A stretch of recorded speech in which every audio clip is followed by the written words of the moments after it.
గత వైసీపీ ప్రభుత్వం పన్ను వసూలు చేసి చెత్తను తరలించలేదని మున్సిపల్ శాఖ మంత్రి నారాయణ ఆరోపించారు. 85 లక్షల మెట్రిక్ టన్నుల చెత్తను తరలించకుండా అలాగే వదిలేశారని విమర్శించారు. నంద్యాల జిల్లా డోన్లో డంపింగ్ యార్డును మంత్రి నారాయణ, డోన్ ఎమ్మెల్యే కోట్ల సూర్యప్రకాష్ రెడ్డి పరిశీలించారు. ఈ సందర్భంగా మంత్రి మాట్లాడారు. గత ప్రభుత్వం వదిలేసిన చెత్తను అక్టోబర్ 2 లోపు రీసైక్లింగ్ చేస్తాం. 2014 నుంచి 2019లో చంద్రబాబు 10 వేస్ట్ ఎనర్జీ ప్లాంట్స్ ఇచ్చారని తెలిపారు. దీంట్లో ఒకటి గుంటూరు, మరొకటి విశాఖపట్నంలో పూర్తయ్యాయని, అవగాహన లేక వైసీపీ ప్రభుత్వం 8 వేస్ట్ ఎనర్జీ ప్లాంట్లను నిలిపేసిందన్నారు. గత ప్రభుత్వం చేసిన 10 లక్షల కోట్ల అప్పులను కడుతూ సూపర్ 6 పథకాలను అమలు చేస్తున్న ఘనత చంద్రబాబుకే దక్కుతుందన్నారు. వచ్చే ఏడాది మార్చిలోపు రాష్ట్రంలో టిట్కో గృహాలను పేదలకు అందిస్తామని చెప్పారు. రాష్ట్రంలో ఉన్న 123 మున్సిపాలిటీల్లో గత ప్రభుత్వం వార్డుల విభజనను అస్తవ్యస్తంగా చేసిందని, వాటిని సరిచేస్తామని మంత్రి నారాయణ తెలిపారు. డోన్లో ఏదైతే డంప్ యార్డ్ ఉందో దాన్ని ఇక్కడ శాసనసభ్యులు వాళ్ళతో నేను యాక్చువల్గా విజిట్ చేయడం జరిగింది.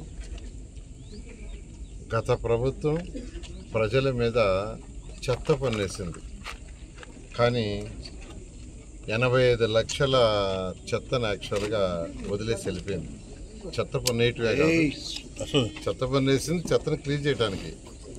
కానీ ఆ చెత్తని డంప్ యార్డ్స్లో 85 లక్షలు ఇచ్చింది. అయితే మా ముఖ్యమంత్రి గారు లాస్ట్ అక్టోబర్ 2వ తేదీ మచిలీపట్నంలో స్వచ్ఛాంధ్ర స్వచ్ఛ భారత్ కార్యక్రమాన్ని చేస్తూ నన్ను ప్రశ్న వేశాడు. ఎన్ని లక్షల చెత్త ఉంది? 85 లక్షలు ఉందంటే అక్కడికక్కడ ఆదేశించారు 2025 అక్టోబర్ 2వ తేదీకి పూర్తి చేయాలని. దానికి తగ్గట్టుగానే టెండర్లు పిలిచాం. ఆ కంపెనీ వాళ్ళు యాక్చువల్గా ఈరోజు రాష్ట్రంలో చేస్తున్నారు.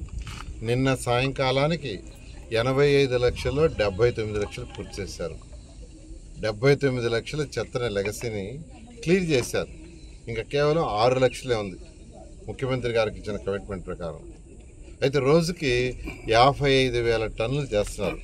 గత 2 నెలల్లో వర్షాలు ఉండటం వల్ల కొంత అంతరాయం జరిగింది. ఇలాంటి ఎవరికి అయిపోయింది అది. రోజుకి ఇప్పుడు 55,000 టన్నులు ఎక్కువ చేస్తున్నారు. బహుశా ఇంకొక 10 రోజుల్లో కంప్లీట్ అయిపోతుంది. అయితే గ్రౌండ్ లెవెల్కి తీసుకుంటే 85 లక్షలు ఉంది. ఆ రోజు ముఖ్యమంత్రి గారు కూడా చెప్పాను, గ్రౌండ్ లెవెల్కి 85 లక్షలు. కొన్ని దగ్గర గ్రౌండ్ లెవెల్ కంటే కింద 2 అడుగులు 3 అడుగులు అడుగుంది. ఇక్కడైతే దాదాపు 5 అడుగుల పైన అంటున్నారు. సో ఇదంతా కూడా యాక్చువల్గా మరొక 2 నెలలు టైం ఇచ్చాం. ఆ 2 నెలల్లో పూర్తవుతుంది. ఏదేమైనప్పటికీ 85 లక్షల టన్నుల చెత్త ఏదైతే ఈ రాష్ట్రంలో గత ప్రభుత్వం మిల్చిపోయిందో గ్రౌండ్ లెవెల్లో, ఆ మొత్తాన్ని రేపు అక్టోబర్ 2వ తేదీకి పూర్తి చేస్తున్నాం లోపల. ఈరోజు డోన్లో అయితే ఆల్మోస్ట్ 50,000 టన్నులు ఇక్కడ మిగిలిపోయింది. గత ప్రభుత్వం డోన్లో 50,000 టన్నుల చెత్తను వదిలేసిపోయింది. దాంట్లో నిన్నటికి 36,000 టన్నులు కంప్లీట్ చేసేసారు. రోజు 1,600 చేస్తున్నారు. ఇప్పుడు వర్షాలు లేవు కాబట్టి వాళ్ళు చెప్పేది ఏంటంటే ఆ మిగిలింది మరొక 1 వీక్లో కంప్లీట్ చేస్తా అన్నారు. ఈ విధంగా ఈరోజు రాష్ట్రంలో జరుగుతుంది. అయితే ఫ్యూచర్లో ఇటువంటి ప్రాబ్లమ్స్ లేకుండా ఉండటానికి waste energy plants developed countries ఏది తీసుకున్నాను, చైనా తీసుకున్నా, అమెరికా తీసుకున్నా, రష్యా తీసుకున్నా, జపాన్ తీసుకున్నా, సింగపూర్ తీసుకున్నా, వాళ్ళందరూ వేస్ట్ ఎనర్జీ ప్లాంట్స్ ఎస్టాబ్లిష్ చేశారు. 2014-19లోనే గౌరవనీయ ముఖ్యమంత్రి గారు ఈ రాష్ట్రంలో వేస్ట్ ఎనర్జీ ప్లాంట్స్ 10 శాంక్షన్ చేశారు. ప్రతి జిల్లాకి ఒకటి శాంక్షన్ చేశారు. ఆ రోజు ప్రతి జిల్లాకి ఒకటి శాంక్షన్ చేశారు. అయితే అందులో 2 మాత్రమే పూర్తయినాయి, విశాఖపట్నం, గుంటూరు. అంటే 2019 ప్రభుత్వం మారేటప్పటికి 2 అడ్వాన్స్లో ఉండటం వల్ల అవి కంప్లీట్ అయినాయి. మిగతా 8ని గత ప్రభుత్వం ఆపేసింది. అంటే వాళ్ళకి అవగాహన లేదు.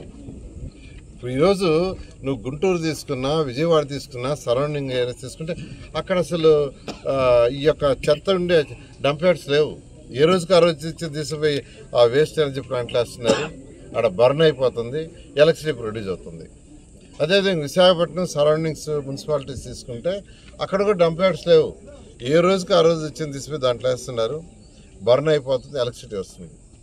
కానీ గత ప్రభుత్వానికి ఇటువంటి అవగాహన లేక ఏదైతే 10 శాంక్షన్ చేస్తే 8 క్లోజ్ చేసేసింది, స్టార్ట్ చేయలేదు అసలు.